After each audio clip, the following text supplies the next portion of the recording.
Is there a way to legally interfere with the punt returner? Well, yes. So last week in the Cowboys-Chargers game, this play sparked a lot of conversation. So as you can see from this angle, the returner actually gets hit, the ball bounces on the ground, and in the confusion, Dallas hits the ball first, which makes it a free ball, as you can see from here, and then the Chargers recover on the ensuing scramble, which leads to a touchdown for them in a couple plays.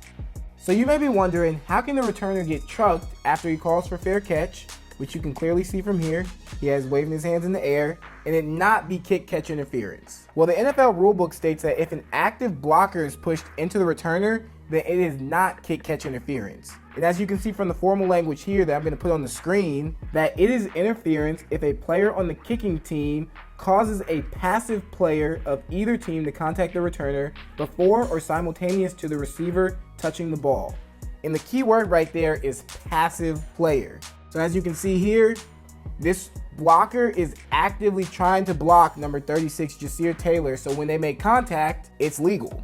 And the crazy thing is that this is an almost identical play to one that happened last year on Monday Night Football with the Chargers.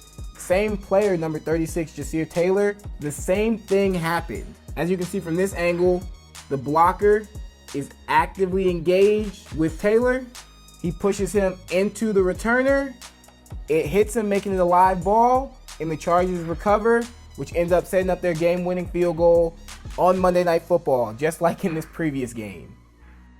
So in both instances, this was called correctly. And I understand kind of the conversation on both sides. It's really hard as a blocker to know where that returner is and to get pushed into him and it not be kick-catch interference. And then I also understand on the punt team side, it's not his fault that he can't block you and that you're more physical than him and you push him into the returner. Both sides have a valid argument, but the rules are the rules, and since he was an active blocker, it makes it not be kick-catch interference, and it's become a huge play for the Chargers. So hopefully you learned something. This is kind of a niche rule, so it was kind of fun to talk about it. And if you play ball and are on the punt team, push your blocker into the punt returner and see if you can make a muff punt. Leave a comment down below telling me what you learned today, and see you next time.